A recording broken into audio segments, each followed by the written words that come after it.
We are learning more about this couple. They shared two kids together, including a 1-year-old that was there at the time of the shooting. Sources tell us there were some domestic issues between them, but nothing to suggest a murder-suicide is how this would end.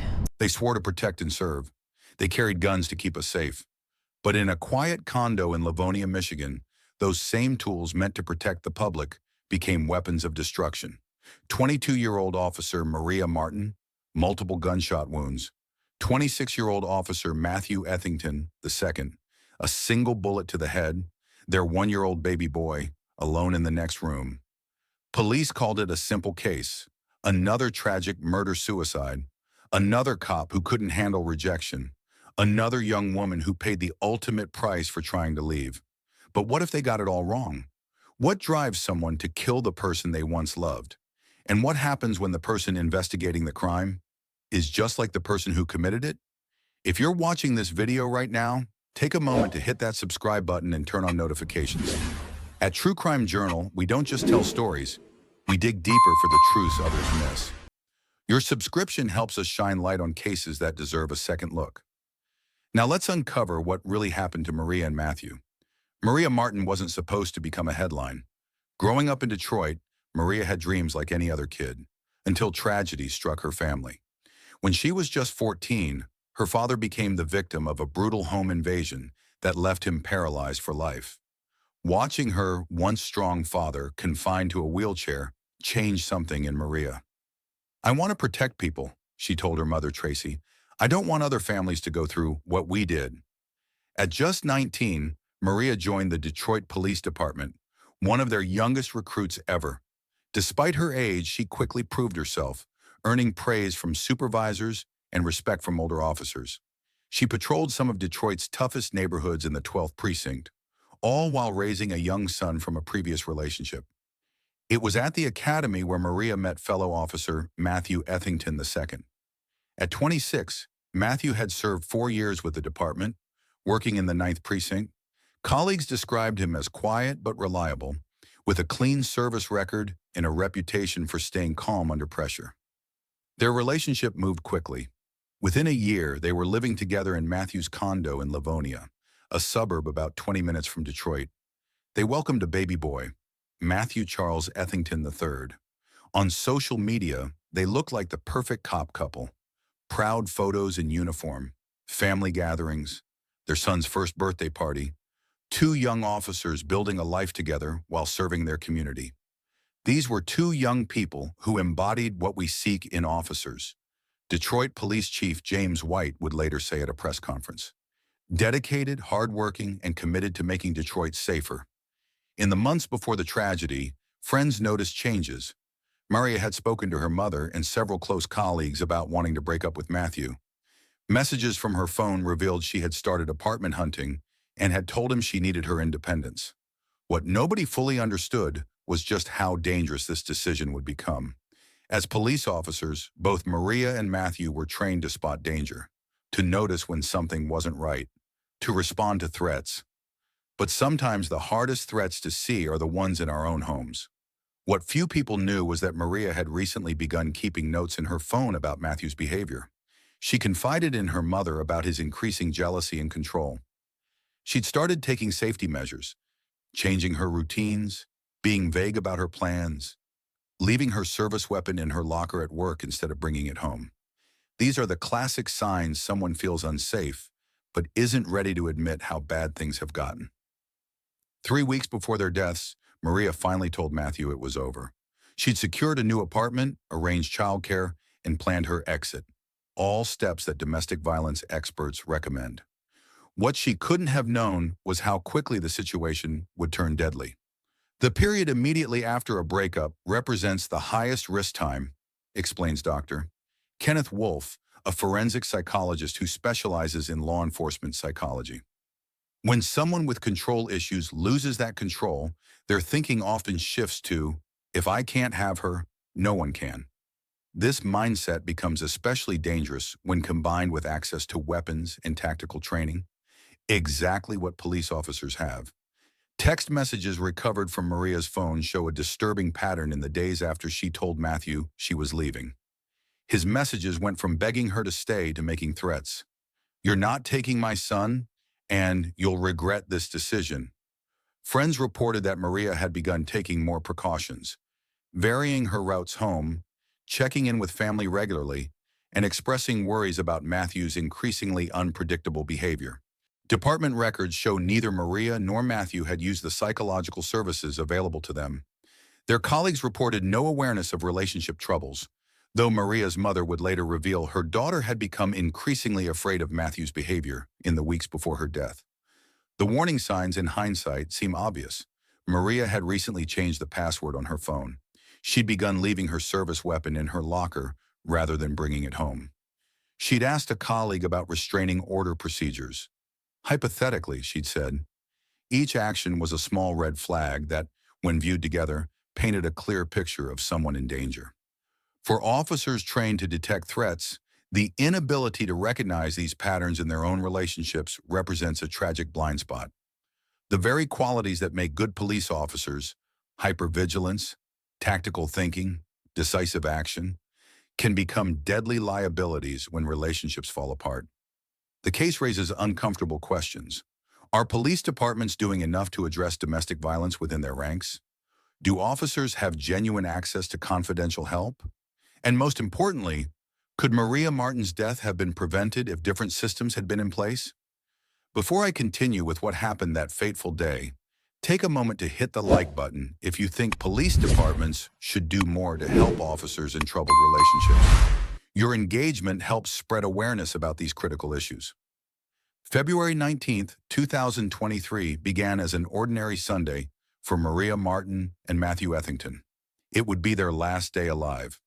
That morning, Maria spoke with her mother, Tracy, on the phone. According to police reports, Tracy could hear Maria and Matthew arguing before the call suddenly ended. This was the last time they spoke. Throughout the day, Tracy tried repeatedly to reach her daughter. When Maria didn't respond to calls or texts, Tracy grew worried. Unable to make contact, she eventually drove to Matthew's Livonia townhome to check on her daughter.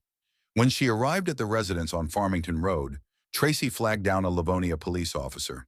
She explained her concerns and gave them a garage door opener that let officers enter the home. Inside, police made a devastating discovery.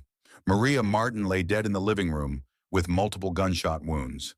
Matthew Ethington was found nearby with a single fatal gunshot wound to the head that appeared self-inflicted. 2 handguns and multiple shell casings were scattered across the living room floor. In the master bedroom, officers found the couple's 1-year-old son.